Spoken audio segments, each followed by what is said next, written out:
Buenos días, Rafael. Buenos días, Diana. ¿Qué tal? Muy bien, contenta de reencontrarme contigo. Gracias, igualmente. Esto ya se siente como estar en casa, Sí, estamos en casa. literalmente. Resulta que como ya hicimos una entrevista en el pasado, pues tengo constancia de dos cosas que creo que vamos a poder reproducir aquí muy naturalmente. Una de Mm. ellas es que a la gente le pareció apasionante todo lo que contaste y aparte de apasionante, práctico, que es una de las cosas que más me gusta de compartir conocimiento, que sea aplicable, ¿no? Que no sea aquí un rato de teoría y ya, sino que te lleves algo a casa. Yo misma me llevé un par de cosas que estuve varias semanas reposando en ellas con mucha tranquilidad y mucha curiosidad. Y por otro lado, tengo la tranquilidad de que sostienes la entrevista, que te podría dar micrófono, no hacer ni una pregunta y dejarte hablar durante una hora y sería maravilloso. Así que, Sí, bueno, eso es un defecto que tengo. Hablo demasiado y doy demasiada información. Mm. pues nada, adelante con tus defectos y le voy a sumar los míos también. Bueno, en Cuando esta quieras. ocasión vamos a hablar de meditación. Rozamos un poquito el tema de la meditación Niroda, que fue un poco lo que nos dio pie a pensar que hacía falta un siguiente capítulo.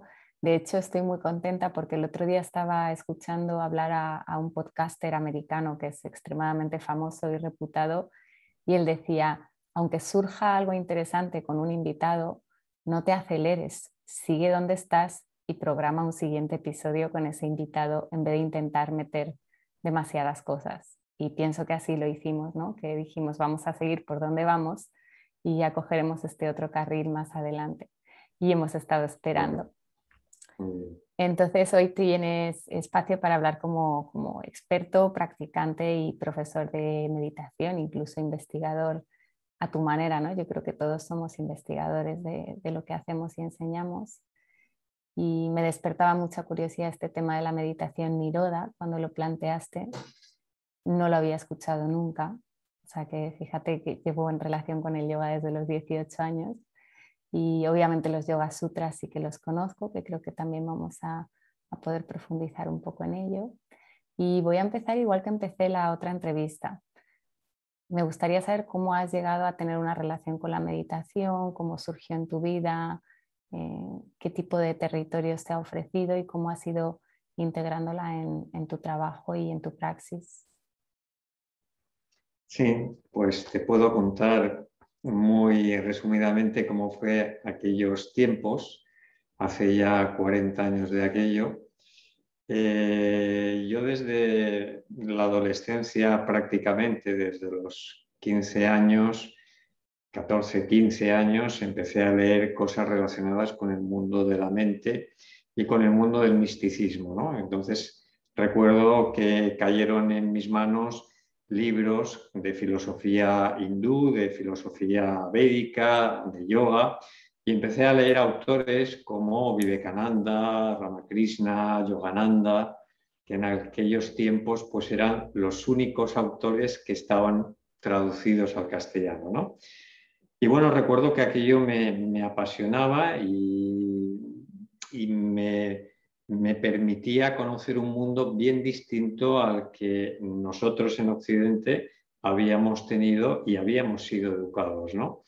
Pero qué duda cabe que aquello era mucho en plan teórico, porque no había un elemento de práctica, ¿no? Yo en aquel entonces todavía no conocía lo que era el yoga, bueno, no lo conocía o no lo practicaba, ¿no?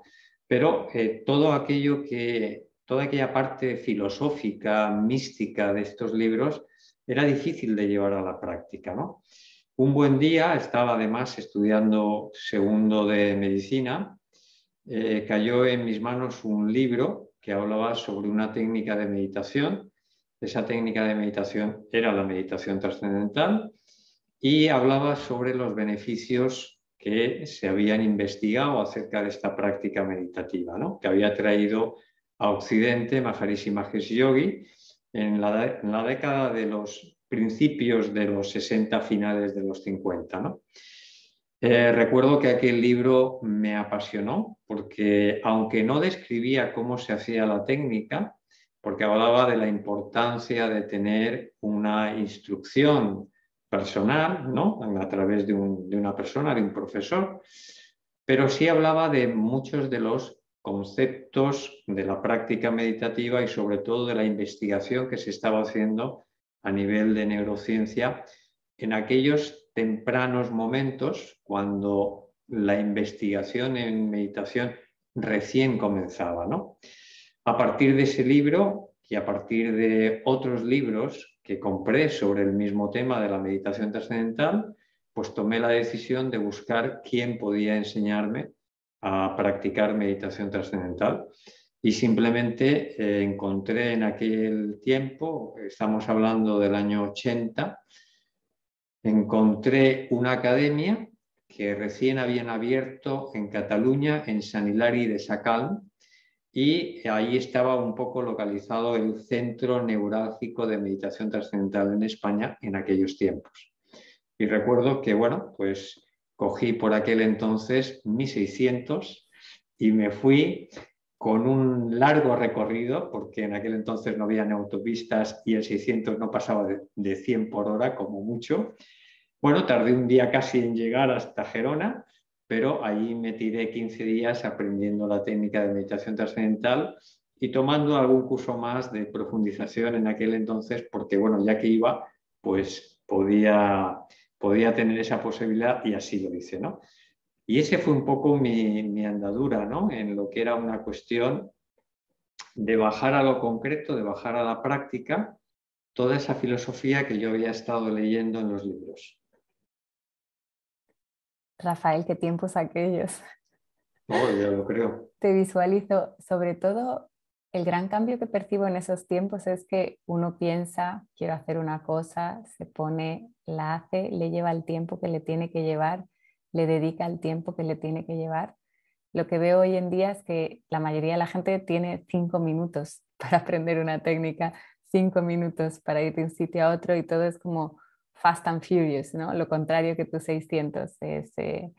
y entonces, bueno, imagino que los tiempos han cambiado incluso al nivel de cómo introducimos a la gente en estas prácticas con el tiempo, la atención y las posibilidades que tiene la gente hoy para iniciarse en la meditación, ¿no? Aunque luego la continuidad Sí. va a ser igual para todos, pero creo que el introducirse es un poco diferente, ¿no? Esa posibilidad, o como recuerdo yo, irme 30 días o 15 días a un sitio es una cosa muy dificultosa hoy en día, ¿no? Una vez que las responsabilidades, los ritmos. Hombre, tú ten en cuenta, Diana, que en los tiempos en los que estamos, la meditación es de uso común. Quiero decir, aunque mucha gente no la practique, todo el mundo prácticamente ha oído hablar de la meditación, del yoga, del mindfulness, etcétera. Con lo cual, no tiene nada que ver a la década de los 70, 80,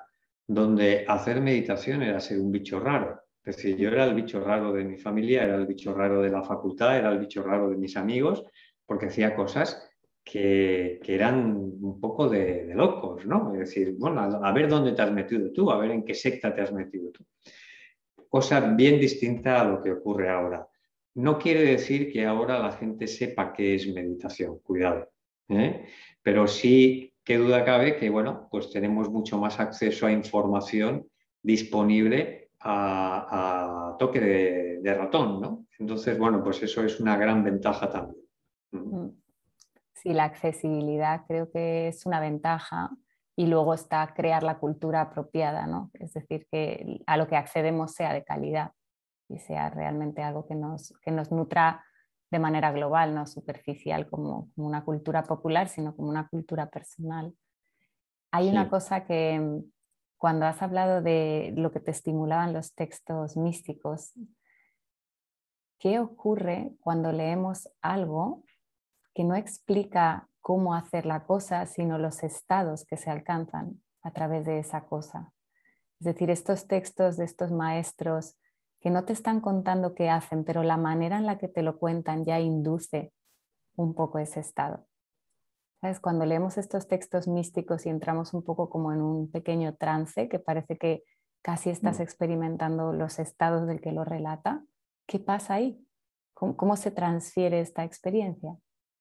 Bueno, yo creo que como todo, ¿no? No es tanto el estímulo, sino el receptor. Y el receptor, que somos cada uno de nosotros, tampoco somos siempre el mismo receptor. Depende mucho dónde cae dentro de nosotros la información que recibimos. Entonces, me imagino que para muchas personas el leer este tipo de textos puede caer en el ámbito de la fantasía, puede caer en el ámbito de lo curioso, de lo inverosímil, de lo poco práctico, y puede caer en otras personas o en otros momentos en zonas de cada uno de nosotros más receptivas a ver la posibilidad de que eso sea algo real, ¿no? De que haya un nivel, un estadio, un estado de conciencia en la humanidad, en el ser humano, que trasciende lo cotidiano y que por tanto es alcanzable a través de determinados métodos o prácticas, ¿no? En este segundo caso, lógicamente, este tipo de información, este tipo de textos y de conocimiento produce una motivación que nos lleva a la búsqueda, ¿no? Creo que es importante que cada uno tenga este deseo, este afán de búsqueda, porque si no hay búsqueda no hay posibilidad de encontrar, ¿no? Y, por ejemplo, para las personas, ahora vamos a hablar de las cosas más específicas, pero para las personas que tienen poca conexión con la literatura mística y con leer a personas experimentadas y avanzadas en el arte de las prácticas espirituales, y no van a encontrar ahí la motivación porque ni siquiera el texto habla en unas palabras que a ellos les resulten Mm. atractivas o comprensibles.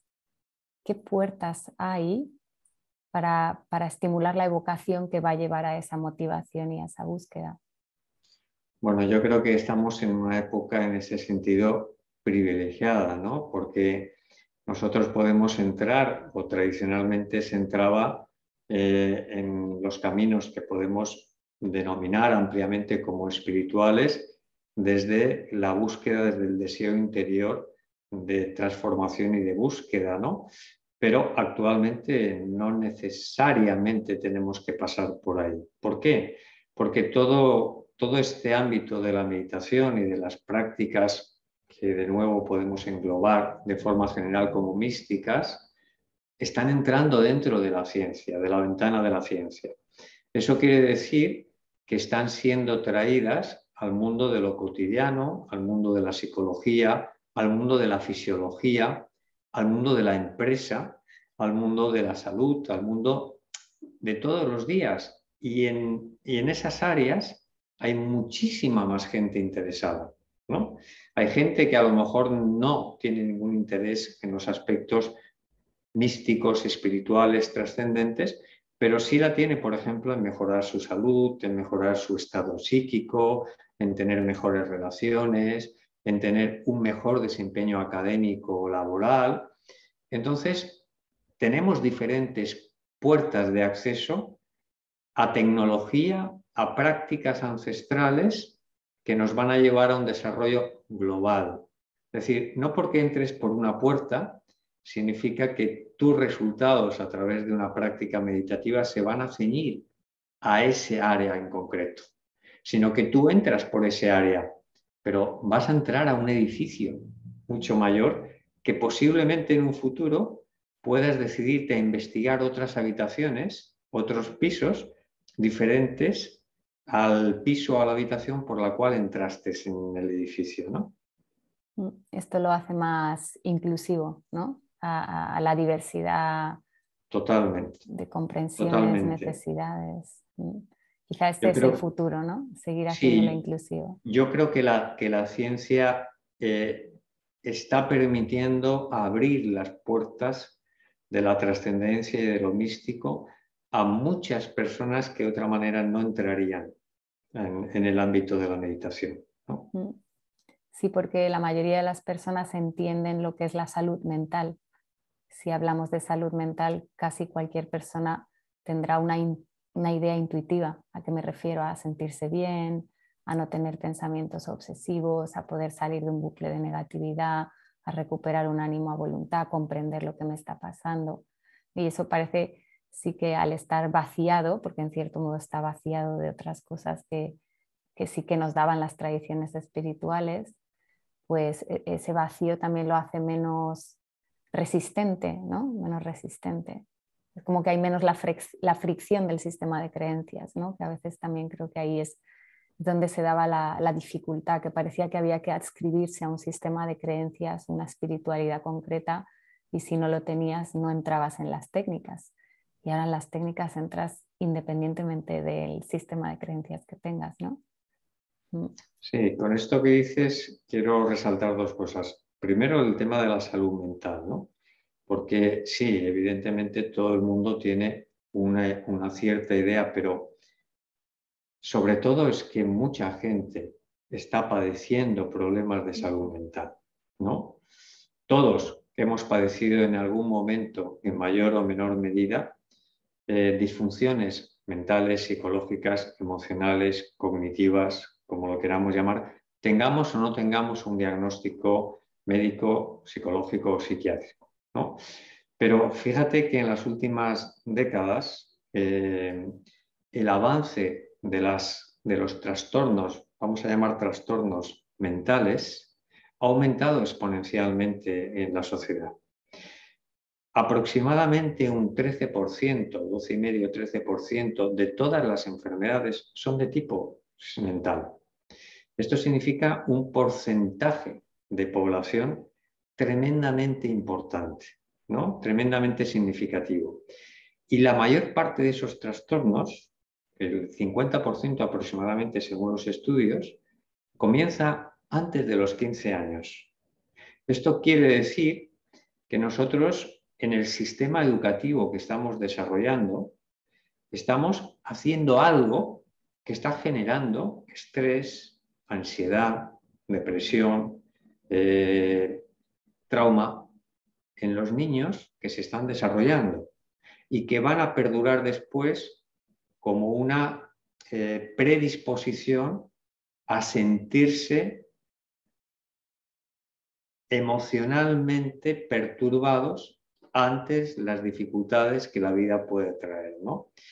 Es decir, la sociedad, la educación en la que tenemos, no está favoreciendo precisamente un desarrollo completo de la personalidad en el sentido, por ejemplo, que Maslow nos decía de la autorrealización, de la resiliencia, ¿no?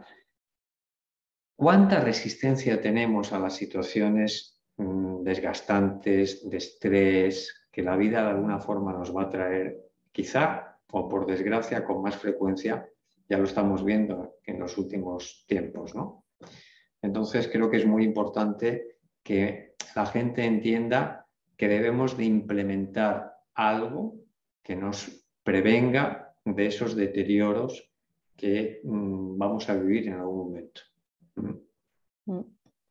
Sí, por ejemplo, yo pensaba en esto que dices, que yo soy mamá, tengo un hijo y una hija en edad escolar, o sea que imagínate cómo me impacta todo esto y el cuidado que yo le pongo. Y bueno, la fortuna que tengo yo es que con el colegio de mis hijos yo trabajo para los maestros, ayudándoles a desarrollar herramientas para su propio bienestar, sobre todo para que ellos puedan transmitir desde otro lugar, porque el estrés no se inicia en los niños, se inicia en los adultos. Los niños son los receptores de ese estrés que los adultos y el sistema a través de los adultos está derivándoles, ¿no?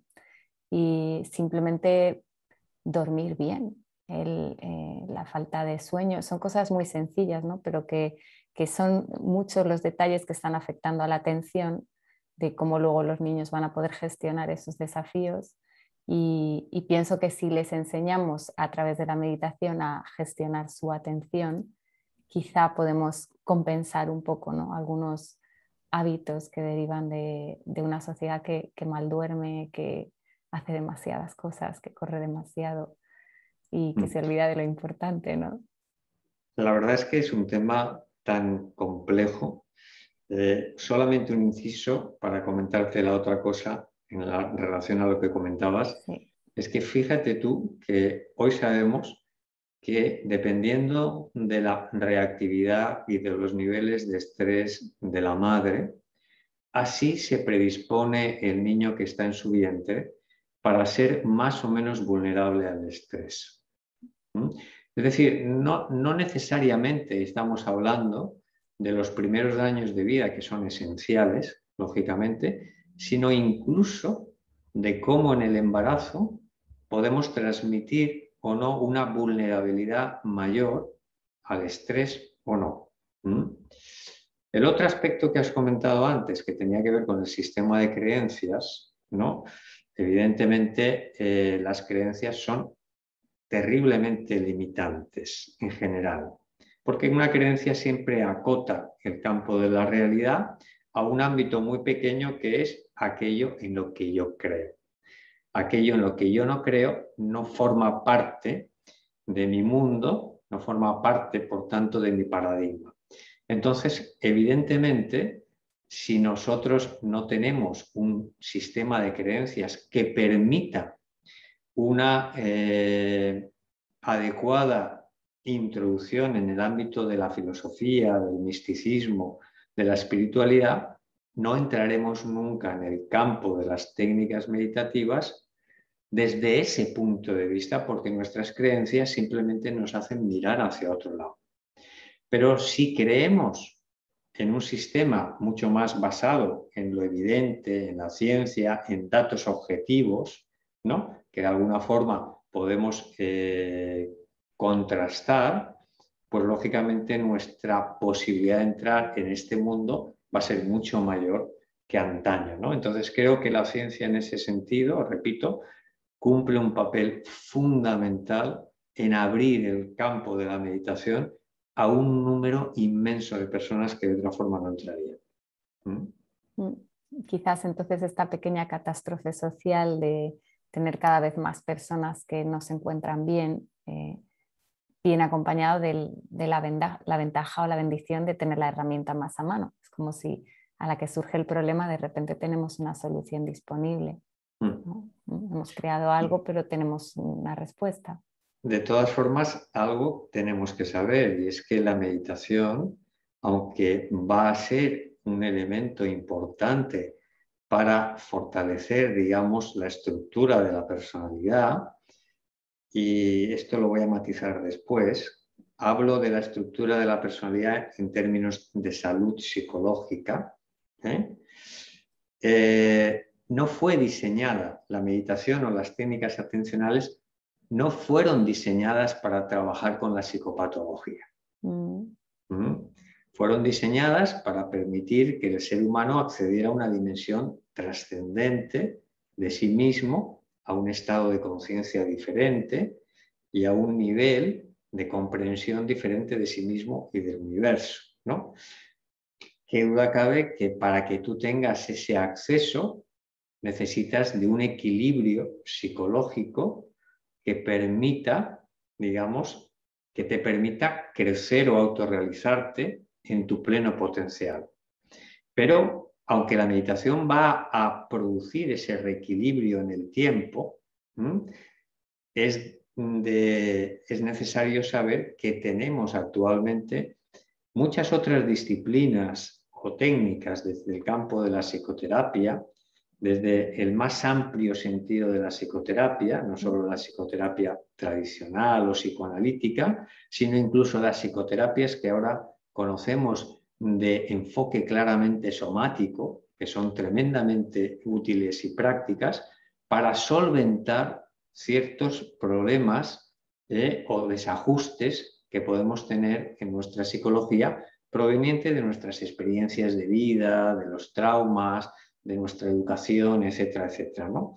Entonces, para mí la meditación sería como una especie de fertilizante básico que permitiría una autorregulación y que va a complementar y acelerar, en el caso de que lo necesitemos por problemas X de tipo psicológico, cualquier otra técnica que podamos aplicar. Entiendo que en la búsqueda del equilibrio psicológico la meditación no es suficiente muchas veces.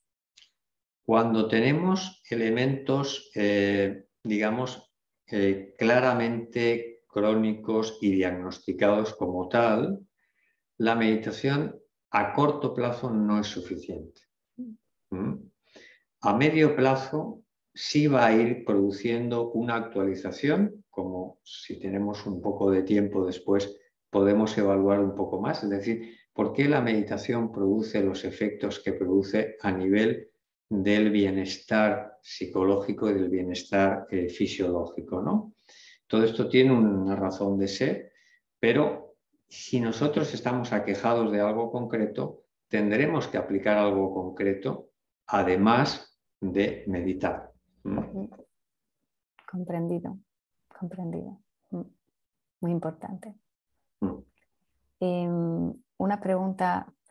Yo muchas veces cuando quiero hablar de prácticas meditativas uso también la expresión la educación de la atención. Me gusta pensar que la atención se educa y no siempre a lo mejor llego a un estado meditativo, sino que estoy en proceso de regular mi atención para tener mayor relación con ella o mayor maestría sobre mi atención. Entonces yo hablo mucho de esto y quería saber desde tu punto de vista qué es la atención exactamente y cómo es esto de regular la atención, qué cambios se producen en el cerebro cuando una persona se pone en posición de prestar atención y dirigir atención o recibir estímulo de manera libre. ¿Qué cosas pasan con la atención según cómo participemos de ella? A ver, la atención es un elemento clave, ¿no? Fundamental en la vida psíquica de todas las personas y es el elemento esencial en toda práctica meditativa. La importancia que tiene la atención es que simplemente organiza el campo de la percepción. Así es mi atención, así es también mi percepción, ¿no? Tenemos diferentes tipos de atención, pero la que más nos puede interesar es la atención que de alguna forma podemos modular, sostener, desarrollar voluntariamente, ¿no?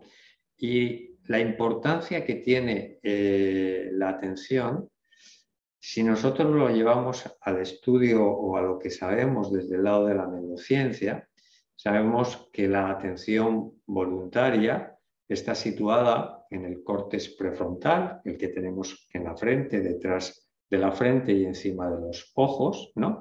Este lóbulo prefrontal, que es el que de alguna forma rige o comanda toda la labor ejecutiva de nuestra vida, ¿no? La que nos permite el pensamiento abstracto, diseñar objetivos, regular nuestras conductas, etcétera, etcétera, es el encargado también de modular, regular y enfocar la atención. ¿Qué ocurre cuando nosotros tenemos un córtex prefrontal bien activado? Que nosotros tenemos capacidad de dirigir nuestra vida. Tenemos capacidad de regular nuestra vida y nuestras conductas, modulando todo aquello que viene de abajo arriba, es decir, del sistema límbico y del sistema somático. De tal manera que podemos en un momento dado poder aparcar, entre comillas, aquellos impulsos, instintos, emociones que no son adecuadas para, por ejemplo, una actividad determinada, una relación en un momento dado o un contexto social determinado, ¿no? Cuanto más activo tengamos el córtex prefrontal, más regulación tendremos a través de ciertas vías neurológicas sobre el sistema límbico que rige la parte más visceral, emocional e instintiva. Y por tanto, más regulación tendremos sobre nuestra conducta. Evidentemente, una atención que nosotros podemos dirigir y enfocar nos permite muchos logros en la vida simplemente porque aquello a lo que prestamos atención le ganamos en comprensión, le ganamos en eficacia y en eficiencia. ¿no? Entonces, desde el punto de vista simplemente cotidiano de la vida, el manejo de la atención es fundamental. Pero si uno se va a las tradiciones espirituales, a las tradiciones místicas, chamánicas, etc., el manejo de la atención es fundamental para acceder a otra realidad diferente, ¿no?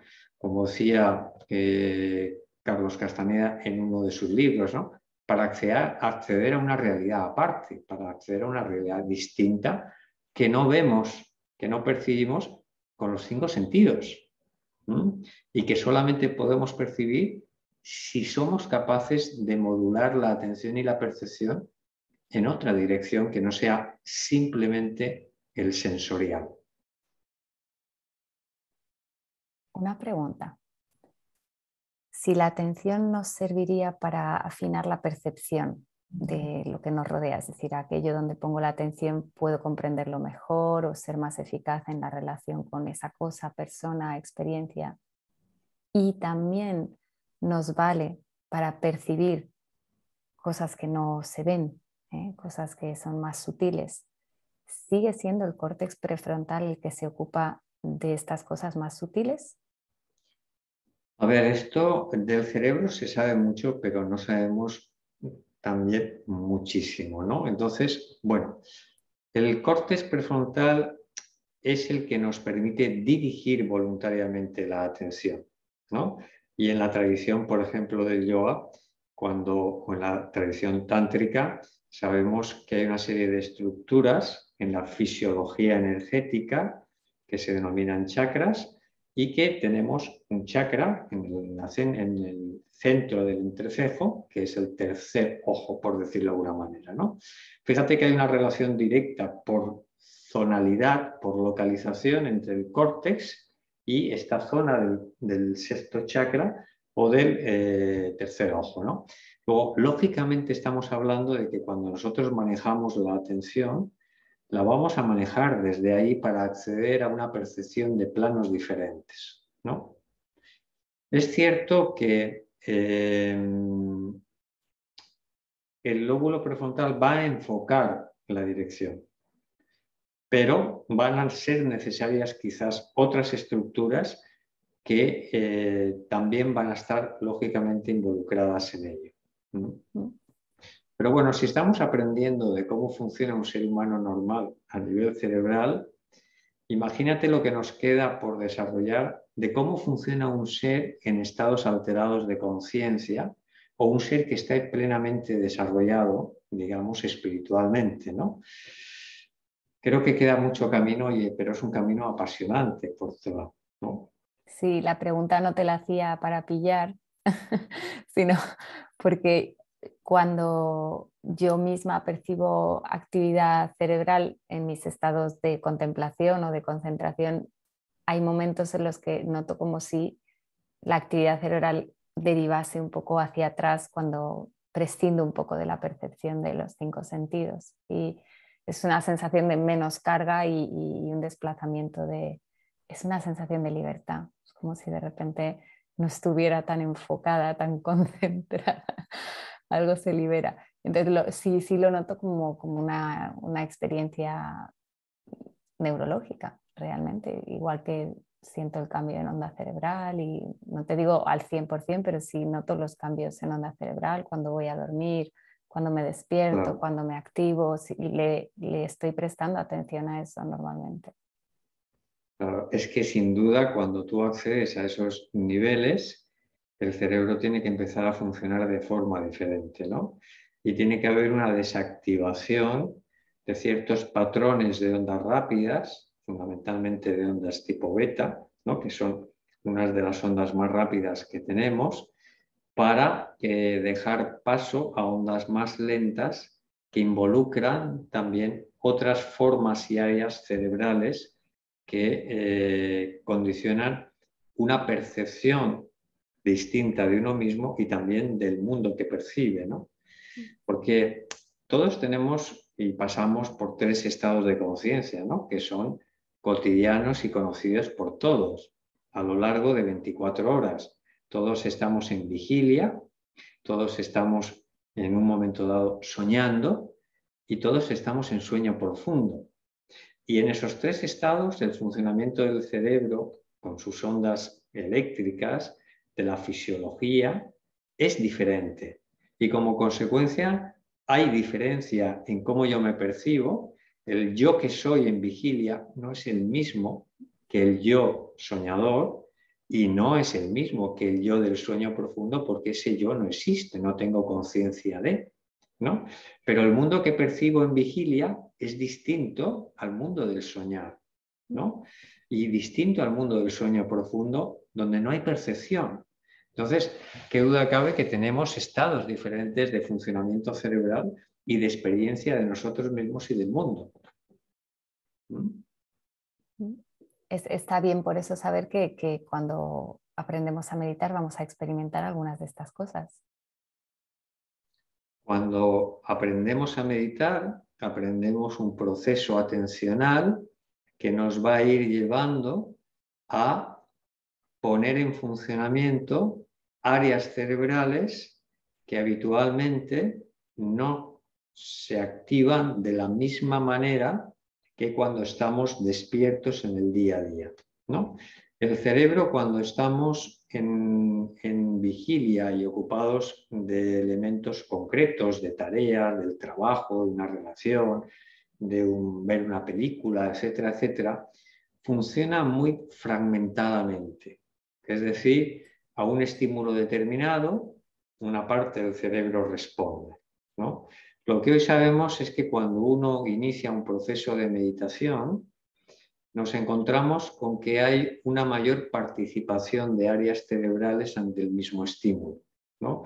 Hubo un estudio que se hizo en el laboratorio neurocibernético de Moscú hace ya bastantes años con practicantes de meditación trascendental, donde se le aplicaba un estímulo sensorial determinado y a través de una serie de receptores se veía que parte del cerebro respondía, se activaba eléctricamente ante ese tipo de estimulación sensorial, ¿no? Las personas que no meditaban tenían un rango, un área cerebral pequeña ante ese estímulo, pero las personas que meditaban respondían ante el mismo estímulo con una mayor área cerebral, no solamente en el mismo hemisferio, sino, y esto es lo interesante, sino parte del otro hemisferio también estaba respondiendo al mismo estímulo sensorial.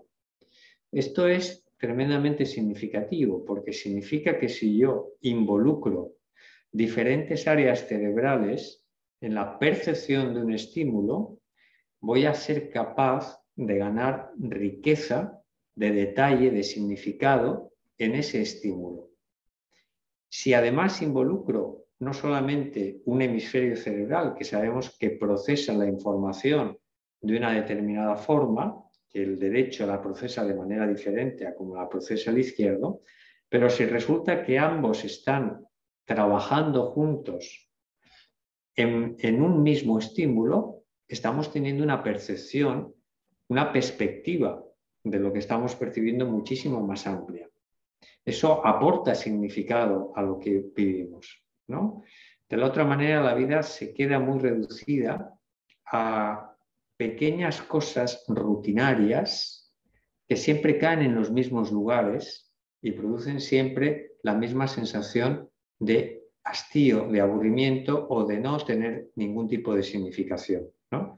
Hemos perdido, gracias a nuestra educación y evolución, la riqueza que tiene un niño pequeño de ser sorprendido ante cualquier evento, que siempre es un evento nuevo, pero que solamente puede ser percibido como nuevo cuando muchas áreas cerebrales lo están percibiendo al mismo tiempo. Cuando siempre cae en el mismo sitio, eso es una rutina, eso es lo de siempre. Entonces ya no le hago caso, ya no tiene significado para mí, ¿no? Y quiero otra cosa diferente.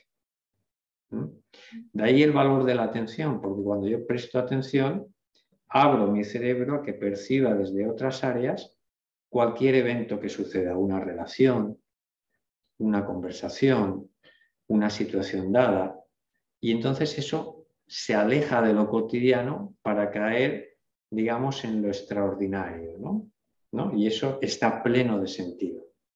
Y el sentido es fundamental, Diana, para encontrar equilibrio mental y psicológico. Si no tenemos un sentido de vida, estamos abocados al desequilibrio. ¿Mm?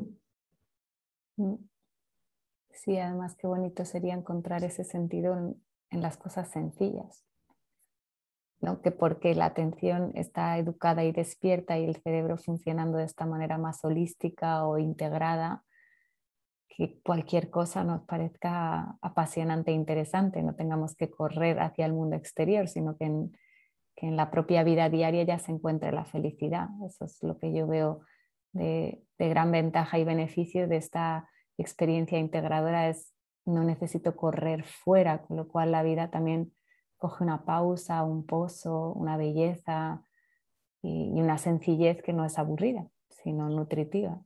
Tú fíjate que la atención es como un microscopio, ¿no? Es decir, cuando a simple vista algo parece que tiene poca relevancia porque no vemos los detalles, si lo aumentamos con una lente o con un microscopio, descubrimos todo un mundo en su interior. Esto es lo que hace la atención cuando nosotros somos capaces de fijarla, por ejemplo, en un simple acto como es el de comer, ¿no? Si yo como con atención, la comida, el hecho de comer, adquiere un rango completamente diferente. Si yo presto atención a una persona, la relación cobra un interés y cobra un significado bien distinto a cuando yo estoy oyendo, pero mi atención está en otro lugar, ¿no? No debemos de olvidar que la atención tiene un papel fundamental que es nutrir. La atención nutre. Y al primero que nutre es a quien está atento. ¿Mm? Pero si yo te presto atención, te estoy nutriendo. Y prestarte atención significa que te miro no solo con los ojos, sino con todos mis sentidos y con todo mi cerebro y con toda mi mente. Estoy ahí, ¿no? No permito que otros elementos puedan intervenir en ese canal atencional que estoy proyectando hacia ti. Y entonces la cosa cobra diferente. ¿Por qué? Porque tú sientes cosas que no vas a sentir de otra manera y porque el otro se encuentra visto y oído a través de la atención. Y esto es uno de los pilares fundamentales para la salud psicológica, sentirse visto y oído por el otro.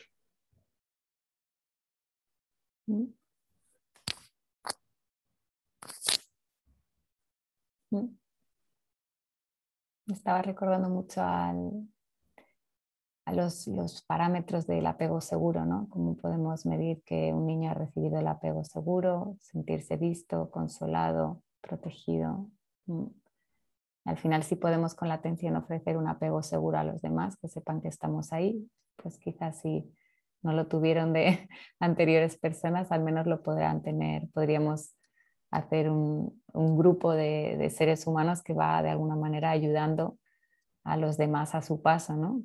Para que si no han tenido todo esto en la infancia o en el colegio o en el trabajo, pues lo tengan cuando se encuentren con los que meditamos y hemos decidido prestar atención a la gente. Esto es lo que acontece, por ejemplo, en un proceso terapéutico, ¿no? Es decir, el paciente encuentra una persona, un elemento que le produce un apego seguro, ¿no? Y ese apego seguro es el que le permite empezar a crecer allá donde se había detenido, ¿no? Entonces, eso lo puedes encontrar en un terapeuta, en un médico, en una pareja, en un amigo, en una amiga, en un padre sería lo ideal, en una madre sería lo ideal, ¿no? Porque es donde de alguna forma se generan estos vínculos tempranos que van a fundamentar, ¿no?, nuestro desarrollo psicológico futuro. Bueno, nos queda la esperanza de que podemos seguir fundamentándonos unos a otros. Sin duda. Te voy a hacer una pregunta sobre los Yoga Sutras, porque la meditación Niroda, por lo que he entendido, porque todavía no conozco más que lo muy poco que he podido leer, un poco hay que saber de los Yoga Sutras, ¿no? Para comprender esta meditación. Y me imagino que habrá gente que escuche el podcast y quizá no sepa mucho de los Yoga Sutras, ¿no? ¿Cuál es la relación? Bueno, vamos a ver. Los Yoga Sutras es un texto que se cree que fue escrito alrededor del siglo IV, V, VI, la figura de Patanjali, el Patanjali histórico, no lo sabemos con certeza cuándo estudió, ni quién era este señor en concreto, pero sí sabemos que los Yoga Sutras tienen como autor a un señor que fue Patanjali. Lo importante no es tanto cuándo existió o quién fue este señor, sino lo que llegó a plasmar en 195 aforismos, ¿no? En algunas traducciones hay 196, pero en la mayoría son 195 aforismos, que son pequeñas fórmulas que tienen una regla gramatical muy específica en el sánscrito, de tal manera que en pocas palabras transmiten una gran cantidad de información. El sutra o el aforismo es un conocimiento que está sellado en una frase y que tiene el propósito de transmitir un gran caudal de información y de conocimiento. Los Yoga Sutras corresponden, digamos, al texto fundamental del yoga. Hay otros, pero el texto donde se codifica la ciencia del yoga son los Yoga Sutras de Patanjali. En estos 195 sutras, que están divididos en 4 capítulos, cada capítulo está destinado, digamos, a elaborar un cierto capítulo, área de conocimiento, se nos habla de toda la ciencia del yoga. Y en esa ciencia del yoga, en ese libro de los Yoga Sutras, Patanjali en el segundo sutra nos habla de la definición de yoga. Y nos dice Yoga Chitta Vritti Nirodha. De tal manera que dice que yoga es el nirodha de Chitta Vritti, es decir, de los movimientos Vritti de Chitta, de la mente, ¿no? El nirodha de Chitta Vritti es un determinado estado de esa mente que habitualmente está siempre en movimiento, y ese nirodha es yoga. Por tanto, cuando nosotros vamos a las fuentes del yoga, nos damos cuenta de que el yoga no es corporal, de que el yoga no es respiratorio, aunque utilice como herramienta de acceso el cuerpo o la respiración, pero con un objetivo que no está ni en el cuerpo ni en la respiración, sino que está más allá, y es producir un cambio, una transformación en el estado ordinario de la mente. De tal manera que esas actividades que están normalmente siempre pululando dentro de nosotros, siempre estamos pensando, sintiendo, recordando, asociando, etcétera, etcétera, se asienten y permiten una experiencia diferente, un estado cognitivo diferente, que después se elaborará como un estado de samadhi, ¿no? Pero el nirodha es simplemente el asentamiento de ese movimiento continuo y permanente de la mente. Fíjate que dentro de esos 195 sutras de los Yoga Sutras de Patanjali, solamente 3 hacen referencia a asana. Es decir, solo 3 hacen referencia a lo que es la postura corporal. Imagínate la cantidad de información, de conocimiento que hay al margen del trabajo con el cuerpo. Cierto que Patanjali no da ninguna indicación de lo que es la práctica de asana. No habla de posturas, no habla de secuencias, de vinyasas, no habla de nada. Todos esos aspectos técnicos no están en Patanjali. Él habla de asana en 3 sutras, de una determinada forma, muy sintética, pero no elabora la técnica, podemos decir, de asana. Pero lo comento simplemente para que la gente pueda entender que el yoga es infinitamente más profundo y amplio que las posturas corporales que todos estamos acostumbrados a ver cuando alguien nos dice que hace yoga, ¿no? Esta cultura es imprescindible, ¿no? Porque así cuando el profe te dice esto que estamos haciendo es para prepararnos para algo, ¿no? O sea, sí, entendido como una antesala, ¿no? Al final, una cosa respecto al Niroda, a ver si lo he entendido Sí. bien. Estaría en relación con el apaciguamiento de la fluctuación mental a través de recibirlo sin reaccionar, o es que desaparece en el Niroda. No, aquí en ese segundo sutra Patanjali nos da la definición de lo que es yoga. Si yoga es el asentamiento de la actividad mental, significa que nuestra mente entra en un estado de quietud o de silencio, que por definición es un estado de meditación. Por tanto, en ese sutra nosotros ya estamos equiparando yoga a meditación, meditación a yoga, ¿de acuerdo? Pero en ese sutra Patanjali no nos dice cómo lograr el estado de Niroda.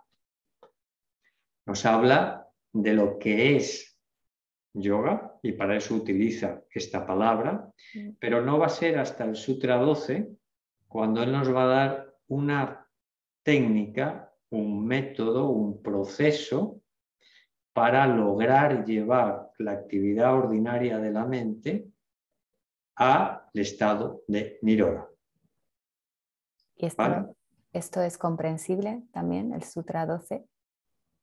El Sutra 12 es comprensible y tiene una amplia sabiduría y significado. Una de esas sabidurías es que dilucida el método básico de meditación.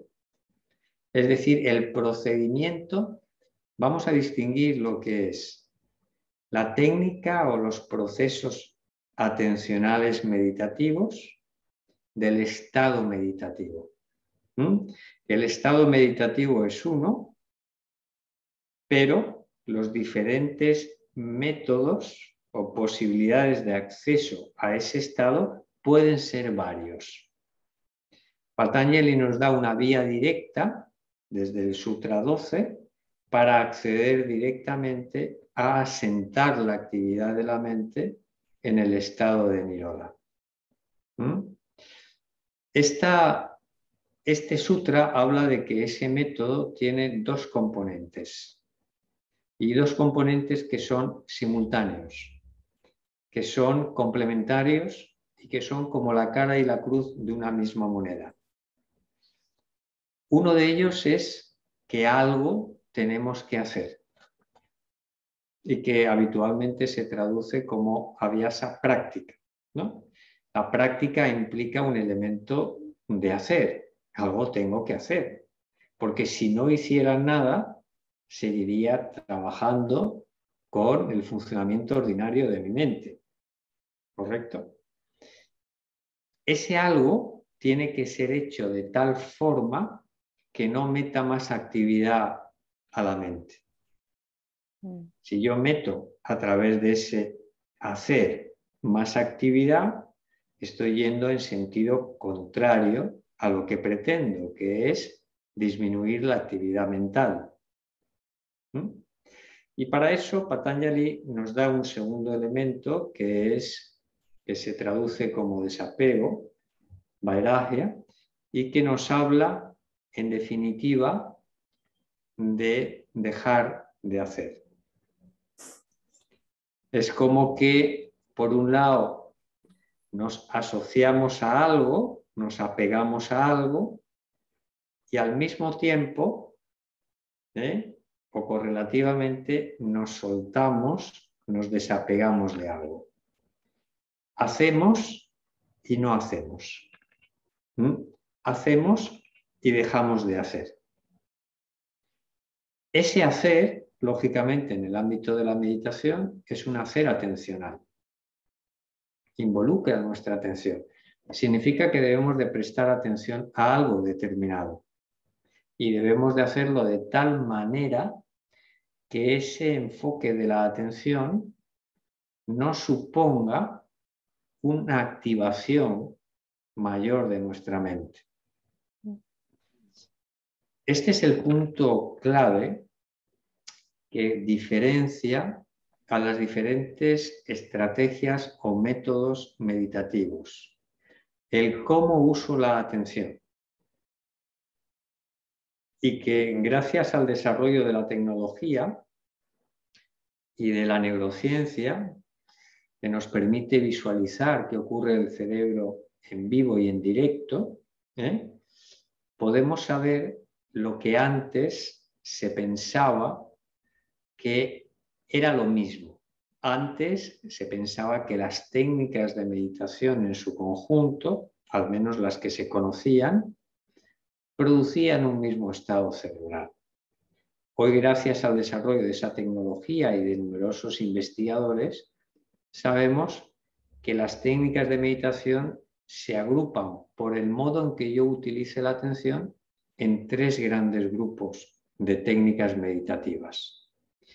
Una de ellas es la que estoy proponiendo desde los Yoga Sutras de Patanjali.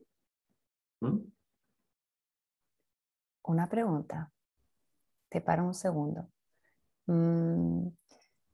Estamos hablando de esta paradoja, ¿no? Entre Abhyasa y Vairagya, como que sí me pongo a ello, pero me desapego, ¿no? Como que me acerco, pero me desprendo. Hablamos de que la atención no aumente la actividad mental, ¿no? Que el proceso atencional de la técnica no aumente la actividad mental, que iría en contra del proceso que estoy iniciando, más o menos con mis palabras. Esto es un foco divergente, es decir, es un foco abierto. Totalmente. Vale, esa era mi grandísima pregunta. Puedes seguir.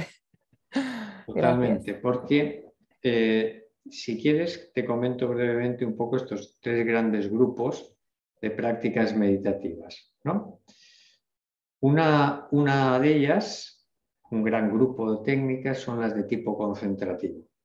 Las de tipo concentrativo significan que hay un foco de atención intenso sobre un objeto de meditación elegido, el que sea que uno haya elegido, ¿no?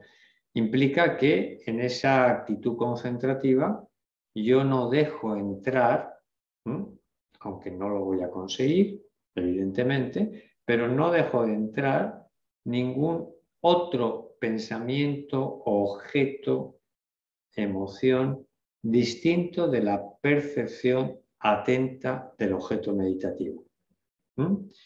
Para ello yo requiero un gran esfuerzo, un gran control cognitivo para focalizar la atención en algo y no estar disperso en otro tipo de contenido mental.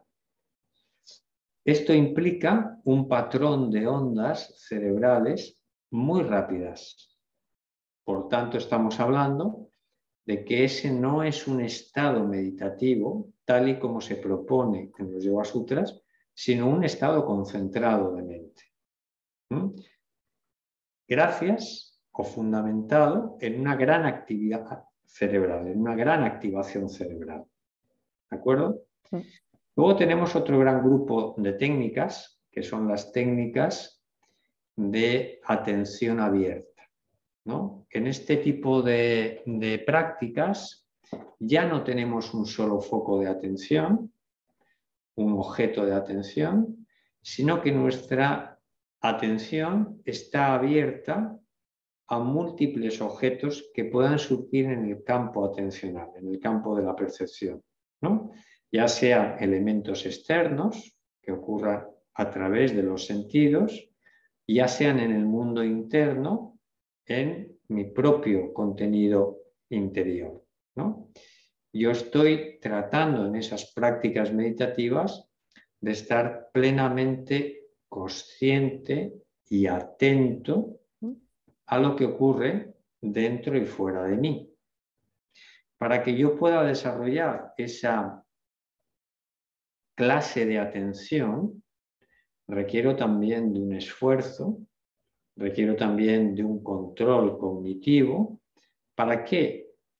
Para estar presente y darme cuenta cuando he dejado de estar presente y entro a funcionar en piloto automático y volver al estado consciente de atención, ¿no?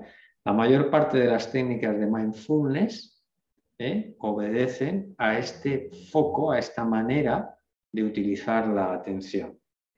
Pero requieren también un control cognitivo, no tan grande como en las concentrativas, pero que duda cabe que requieren de un esfuerzo atencional, consciente importante.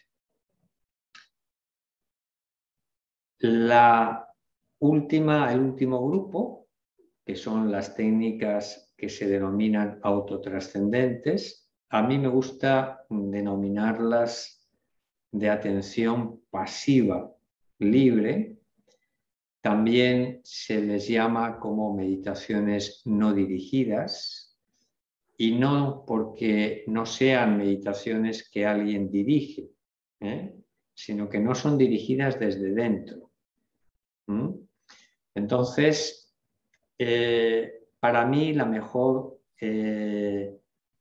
mejores palabras que expresan este modo de utilizar la atención es atención pasiva, porque yo no estoy haciendo un esfuerzo para mantener la atención de determinada forma, y libre porque no controlo los objetos perceptuales a los que quiero atender, más que un simple objeto de meditación que lógicamente he elegido para practicar la técnica.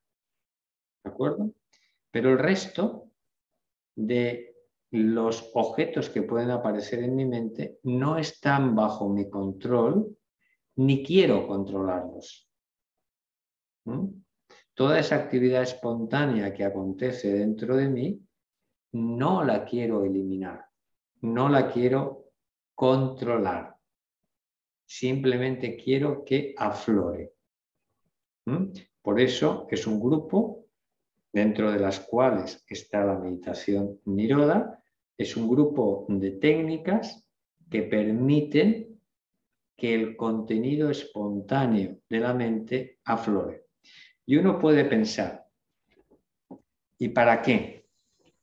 Porque si el objetivo de la meditación es asentar, producir un silencio de toda esa actividad mental y lograr ese silencio y esa conciencia en la meditación, no es un contrasentido permitir que el contenido espontáneo, que la actividad espontánea de la mente aflore. No es un contrasentido, porque lo que Patanjali propone es que esa actividad, ese estado meditativo, no sea el resultado de un esfuerzo, sino que sea el resultado espontáneo de tu mente. Es decir, que de forma natural, sin esfuerzo, tú estés en el estado de meditación. Tengo una pregunta. Bueno, tengo muchas preguntas. Te interrumpo solo con una. En este contexto, aflora el contenido espontáneamente. De ahí emerge una divagación, por ejemplo. Contenido espontáneo, y espontáneamente me voy con una parte de ese contenido e inicio una divagación, también espontánea, con muchas divagaciones. ¿Retornaríamos de alguna manera? Claro, es decir, espontáneamente. Porque nosotros estamos en un proceso meditativo. Es decir, en ese proceso meditativo tengo una instrucción que es abhyasa, que es algo tengo que hacer, y al mismo tiempo tengo que dejar de hacerlo. Cuando yo dejo de hacerlo, permito que el contenido espontáneo surja. Pero como estoy en el proceso meditativo, vuelvo suavemente al hacer meditativo, al objeto de meditación. La clave, Diana, está en que mientras en otras prácticas meditativas de tipo concentrativo o de tipo de atención libre, de atención activa, abierta o libre, yo trato de disminuir el contenido espontáneo. En esta práctica yo no hago nada con el contenido espontáneo. Y, por ejemplo, otra pregunta, allá que voy. ¿Es lo mismo la reducción del contenido espontáneo que retirarle la atención al contenido espontáneo? Porque ahí es donde veo yo una ambigüedad. Cuando emerge un contenido espontáneo, yo puedo, lo que dices tú, como controlarlo, que sería una práctica de atención más concentrativa, ¿no? Es decir, no, no, yo estoy aquí. Por otro lado, simplemente puedo retirarle la atención. Según surge un contenido espontáneo, no irme con ese contenido espontáneo. ¿Es lo mismo retirar la atención que controlarlo? Sí, de alguna forma puede tener una aceptación del proceso en sí. A ver, mientras en técnicas de atención activa libre, como las técnicas de mindfulness, yo trato de dejar pasar los contenidos sin reaccionar a ellos, con aceptación, sin juicio, es decir, enfoco lo que aparece espontáneamente en mi mente con una cierta actitud, ¿no? Que impide que yo reaccione o me apegue a lo que está ocurriendo dentro de mi mente, pero qué duda cabe de que yo hay en esas técnicas un intento de tomar conciencia de ello. Es decir, tomo conciencia de este pensamiento, de la cadena de pensamientos que surgen a partir de él, de cómo se enganchan las cosas, de las emociones que suceden a continuación de ese proceso. Es decir, estoy plenamente presente como si quisiera saber sobre ese proceso espontáneo de manera muy atenta, ¿no?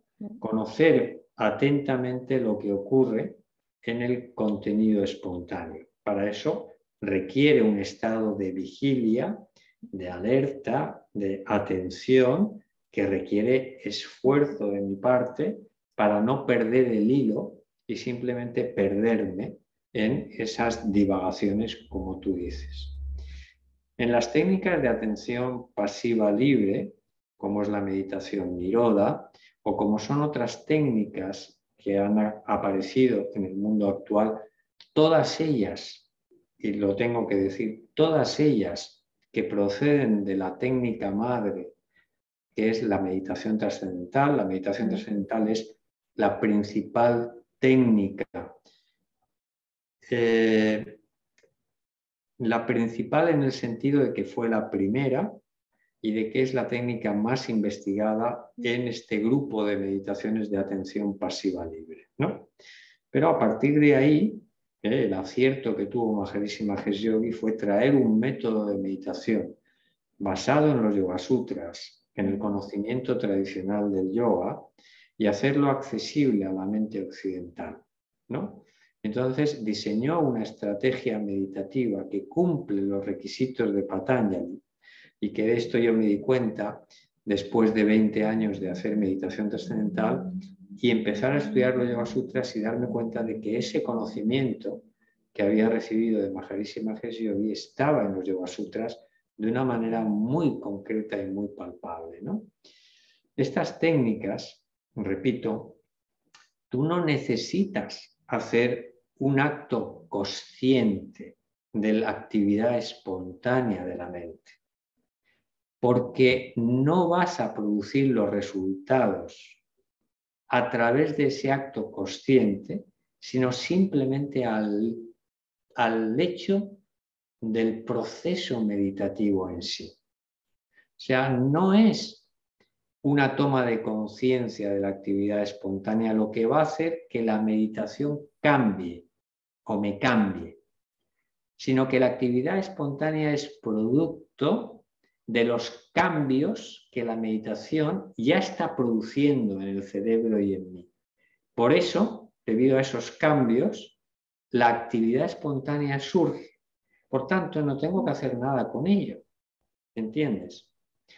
Esto se ha sabido desde hace algunos años. Mira, hubo un artículo hace muchos años que se escribió en una revista importante y que se titulaba Mente errante, mente infeliz. ¿Vale? Este artículo hablaba, se había realizado una investigación de que la gente que tenía mucha dispersión, mucha divagación, esencialmente era gente más descontenta e infeliz que la gente que tenía un foco que era capaz de centrar la atención de manera más voluntaria, ¿no? O de manera más cotidiana. Entonces, ese estudio concluyó que la gente que divaga mucho es en definitiva más infeliz que la otra. La conclusión fue, por tanto, si yo a través de un proceso meditativo, como son muchas de las técnicas de mindfulness, logro disminuir esta mente errante, esta actividad espontánea de mi mente, voy a ser una persona más feliz, más atenta, más consciente. ¿De acuerdo? Estas fueron las primeras investigaciones que se hicieron sobre una red neuronal muy interesante en el cerebro, ¿no? Una red neuronal que no es más que la unión de muchas neuronas y áreas cerebrales que genera, como bien dice, una red, una unión de axones y dendritas, que son las terminaciones de las neuronas, y que de alguna manera condicionan una actividad cerebral, cognitiva, emocional, etc. Esta red, que se conoce como la red neuronal por defecto, porque, bueno, así se llamó, por una simple razón, porque cuando esta red se activaba, acontecía en los casos, en los momentos donde la gente no estaba, entre comillas, haciendo nada. Es decir, no estaba prestando atención a nada. Y entonces resulta que no es que no estuviera haciendo nada, el cerebro estaba muy activo, pero en un área cerebral distinta de los circuitos de atención cotidianos o voluntarios, cuando esos circuitos no estaban activos, esta red neuronal se activaba. Y cuando se activaba, entonces el contenido espontáneo de la mente, porque es una red involuntaria, siempre giraba alrededor del mime conmigo. Es decir, es una red que habla de mí, sobre mí, para mí, por mí, etcétera, etcétera. Y a poco que uno se dé cuenta, que en el día a día uno percibe que sus pensamientos siempre giran alrededor de uno, ¿no? De lo que me gusta, de lo que quiero, de lo que no quiero, de lo que me gustaría alcanzar, de mi trabajo, de mi pareja, de mis hijos, etcétera, etcétera, etcétera. Siempre está el yo, el mí y el mí conmigo, ¿no? Entonces, claro, se pensó que si esta red constantemente está actualizando el ego, el yo, está evidentemente sumergiéndonos en nuestras preocupaciones, en nuestros deseos insatisfechos, en nuestras ambiciones, en nuestras frustraciones, etcétera, etcétera. Por tanto, nos hacía sentir infelices. Pero resulta que la investigación posterior de esta red nos habla precisamente de que además de procesar todo lo que tiene que ver con el ego, esta red es esencial para procesar los recuerdos y las emociones. O sea, que es como decir que la red neuronal por defecto del cerebro es el aparato digestivo de nuestras experiencias. Todo aquello que vivimos, y vivimos mucho a lo largo de muchos años, que no somos capaces de procesar adecuadamente y que se generan, y que generan un pozo no bien asimilado, no bien procesado o integrado, que van dejando su marca, que van dejando su huella, ¿no? Tienen que ser procesadas adecuadamente, tienen que ser digeridas adecuadamente. Por eso, cuando yo pongo en marcha una meditación de atención pasiva libre, como es la meditación trascendental, la meditación niroda, la meditación aken, otras meditaciones que tienen, digamos, esta metodología de uso de atención, entonces esta actividad espontánea es el producto del procesamiento de mis contenidos, de mis temas pendientes, de mis asuntos no resueltos. Y entrañan, por tanto, es el resultado visible de los procesos de restauración que se están haciendo dentro de mí. ¿Mm? Esto, bueno, aparte que es súper interesante porque yo sí he estudiado la red neuronal por defecto para otros contextos también, como la creatividad. A veces da la impresión de que es una dispersión, ¿no? Como cuando surge este contenido espontáneo, es como me he perdido, ¿no? Da una sensación un poco inquietante de no estaba yo aquí y de repente me fui con todo esto. Y entonces, curiosamente, el otro día yo le hacía esta pregunta a una amiga, le decía, pero yo estoy haciendo un protocolo auditivo de Stephen Porges, que es el señor de la teoría polivagal, y él trabaja con una cosa acústica filtrada para precisamente favorecer este procesamiento. Y siempre que me lo pongo, frente a, por ejemplo, sentarme a estar en silencio, yo la verdad que hago una meditación, creo que intuitivamente es un poco niroda, porque como que... y entonces cada vez que me pongo los cascos es muy diferente a mi meditación desnuda y libre, que es como, sí, está esa red neuronal por defecto que emerge, pero no estoy todo el rato con la sensación de que está desbordando de actividad. Cuando me pongo estos cascos, la activación de la red neuronal por defecto es bárbara, es como exagerada y pensaba, está fallando algo, algo, algo está fallando. Y claro, efectivamente, al ser el sistema digestivo, tal cual lo nombras tú, lo que está haciendo es acelerar un proceso digestivo de emociones y recuerdos.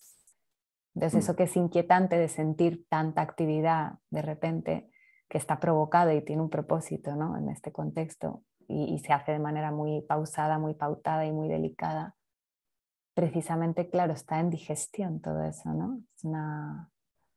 Y esto no es una sensación de abstracción también a veces cuando todo este contenido surge de repente como cuando estás con alguien y de repente parece que está pensando en sus cosas. Eso no es la activación de la red neuronal por defecto. Claro, es decir, tú desconectas la atención consciente en ese momento. Es cierto que con la práctica meditativa se activan otras áreas del cerebro que te permiten darte cuenta de esta red neuronal por defecto, de cuánto te ha sido, ¿no? De cómo has sido secuestrado por esta red neuronal por defecto, ¿no? En ese momento en que te das cuenta, tú vuelves a situarte en el momento presente de la práctica meditativa, ¿no?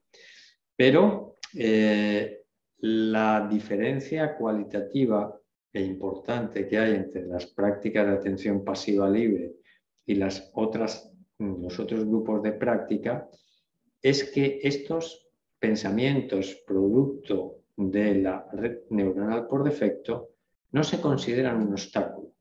Al contrario, se consideran el resultado positivo del proceso meditativo que está aconteciendo.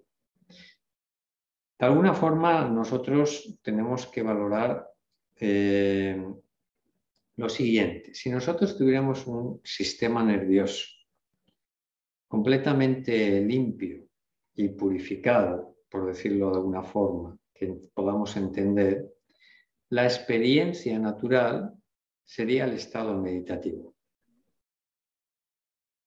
Por eso, nosotros no podemos pretender lograr un estado meditativo permanente a través de un esfuerzo permanente, sino que ese estado de conciencia debe ser la expresión espontánea y natural de un modo de funcionamiento psicoorgánico determinado, que sea eso, el resultado espontáneo, ¿no?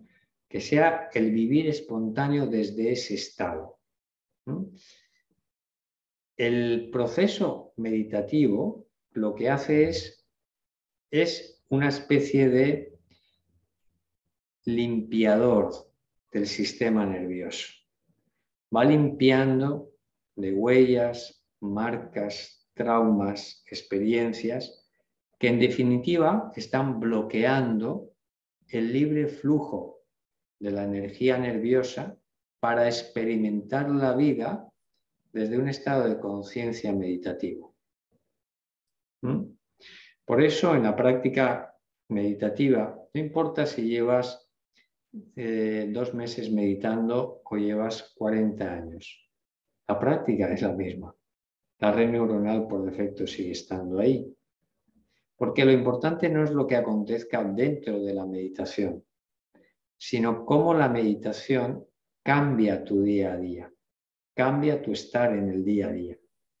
Si yo alcanzo grandes experiencias meditativas, pero cuando salgo de la meditación me sigo comportando como el mismo tonto de siempre, en el aspecto cognitivo, emocional, relacional, ¿de qué me sirve estar en meditación? Ahora, si yo tengo un proceso meditativo que no tiene grandes experiencias místicas, pero hace que en el día a día yo esté menos reactivo, más atento, más tranquilo, más feliz, esa meditación es tremendamente útil. Si además es una meditación que no requiere de un esfuerzo cognitivo, porque simplemente cierro los ojos, aplico el proceso y empiezo a entrar en una profunda respuesta de relajación, que es el correlato fisiológico de la activación de la red neuronal por defecto, resulta que cuando salgo de la meditación, mi cuerpo está en respuesta de relajación. Mi mente se ha desembarazado de un montón de contenidos superfluos que traía, por ejemplo, del día. De tal manera que me encuentro que después de la meditación mi actividad mental está más asentada, que es la definición del estado meditativo. Interesante todo esto, Rafael. Esto podría también ayudar a cuando las personas se inician en un proceso meditativo, aceptar con mayor alegría que parte de todo lo que emerge es parte de lo que tiene que emerger, que no hay un fallo en el sistema, que te decía yo a ti, que siempre dice alguna gente, no, es que yo me sale de todo y no estoy nada tranquilo. Y yo siempre pienso, bueno, pues esto es lo que hay y normalmente con el tiempo el cerebro lo va gestionando con el tiempo muchísimo mejor de manera natural. Yo creo mucho en el tiempo como un proceso curativo o digestivo también. Creo que el sentarse cada día hace más trabajo que pensar en ello. No es como estar y recibir, pero ¿cómo hacemos con las personas que se sienten incómodas y al cerrar los ojos y encontrarse con esta hiperactividad de la red neuronal por defecto? ¿Cómo se puede Claro, apoyar? por eso este tipo de prácticas, siendo tan simples y sencillas, requieren de una instrucción, requieren de un conocimiento, requieren de que alguien tome los cursos de iniciación en estas técnicas simplemente para comprender todos los entresijos, ¿no? Porque siendo la técnica lo más simple que te puedas imaginar, nuestra mente, nuestra personalidad, es justo lo contrario, es complicada y compleja. entonces va a hacer complicado algo que es sencillo. Y uno debe de entenderlo, debe ser guiado para poder comprender adecuadamente la mecánica de la técnica, del método, ¿no? Comprender que los procesos espontáneos de la mente durante la meditación forman parte de la meditación es tremendamente importante para poder hacer este tipo de técnica y de práctica. ¿Mm? Pues yo he pensado, como llevamos ya nuestro tiempo de entrevista y obviamente tengo otras 80 preguntas para ti, sí quiero dejar fijada esta idea que acabas de decir porque creo que esto es lo que puede desmitificar y ayudar mucho, es comprender que los procesos espontáneos de la mente son parte del proceso, que no es un fallo y que hay simplemente lo que decías tú, que tener una persona que te guía para comprender cómo ocurre esto, por qué y qué es lo previsible. En este caso, el papel de un maestro es esencial, me imagino, porque tú tienes un libro sobre meditación. ¿También Sí, explicas tengo esto? un librito que la gente puede conseguir, pero aunque el libro aporta información relevante, el libro en concreto es este, por si la gente quiere Sí. verlo, no sé si se ve o se Pondré ve un, bien. sí se ve, pero además yo como esto va en audio también en el podcast, Vale. pondré un enlace al Bueno, libro como hice en la otra, sí. sí, es un libro muy, muy sencillo, pero el libro sobre todo está enfocado como complemento a lo que es el curso, ¿no? Muy Es bien. decir, que una vez que la persona recibe una instrucción, recibe un conocimiento individualizado sobre todos los pormenores de la técnica, tener el libro le va a significar, le va a resultar mucho más útil y productivo que leer primero el libro e intentar meditar solo con el libro, ¿no? Mi consejo es que si alguien quiere hacer una práctica meditativa de atención pasiva libre, que lo enfoque a través de un curso determinado, ¿no? Muy Yo hago bien. los cursos de forma presencial, en formato intensivo o extensivo, pero también de forma online. Esto es Ahora en maravilloso. concreto, en diciembre voy a comenzar uno, que hacemos 2 sesiones vía online eh, a la semana, lunes y jueves, a lo largo de 2 semanas, y luego una quinta sesión, un poco de supervisión, a ver cómo va la gente meditando en casa, ¿no? Y es un formato que yo tenía reticencia a hacer antes de la pandemia, pero bueno, ha resultado ser bastante productivo. La Funcionan gente bien, aprende muy bien mucho. desde su hogar y bueno, mm, no hay demasiado problema, como Mm, yo pensaba, de mm, hacerlo a distancia, mm. porque bueno, estamos con una pantalla La por medio, pero muy transmisión, cerca, ¿no? y la transmisión se da también y la explicación a través de la palabra no precisa siempre del cuerpo, tú lo explicas todo de manera extremadamente comprensible y a la vez enriquecida. Entonces yo en ese sentido creo que incluso con los ojos cerrados, fíjate, no solo no necesito tu cuerpo, no necesito ni mirarte para ya verme guiada hacia cierta experiencia. Así que Mm. desde luego pondré enlaces a todo. Al final de los capítulos del podcast aparece todo. ¿Nos recuerdas tu web para los que no leen los enlaces que pongo? Sí, pueden acceder ahí a través de alayaclinica.com Sí, o de alaya.institute. Las dos llevan al mismo sitio, son 2 dominios que llevan al mismo sitio y ahí ven un poquito todo el panorama de actividades clínicas y docentes que tengo. ¿Eh? me encanta. Bueno, me he quedado absolutamente encantada. Tengo, eh, bueno, todo el tema de la neurociencia, como también es un área de estudio y de indagación para mí, pues me encantaría quizás que compartamos un poquito más si algún día te apetece, Rafael. Si esto ya no te Tú, parece acoso, pero puede ser el año que viene o el 2023, no tú tengo ya pensado dejar el sabes, podcast. Diana, que no hay dos sin tres. Entonces, abierto a lo que tú Bueno, digas. como este podcast no cierra y tú parece que todavía te quedan unas cuantas décadas, nos damos una cita ambigua pero futura. Cuando tú quieras. Rafael, ¿Vale? muchísimas gracias por tu tiempo. Nada, a ti por la oportunidad de transmitir este conocimiento que creo que es tremendamente útil para todos, ¿no? Eso pienso yo. Entonces, yo lo disfruto, espero que a la gente le sea útil y muchísimas gracias por la labor que tú estás haciendo, ¿no? En la difusión de todo este tipo de Muchas contenido. gracias. A mí me has ayudado muchísimo y deseo que así sea para todos los que nos escuchen. Gracias, Rafael. Gracias.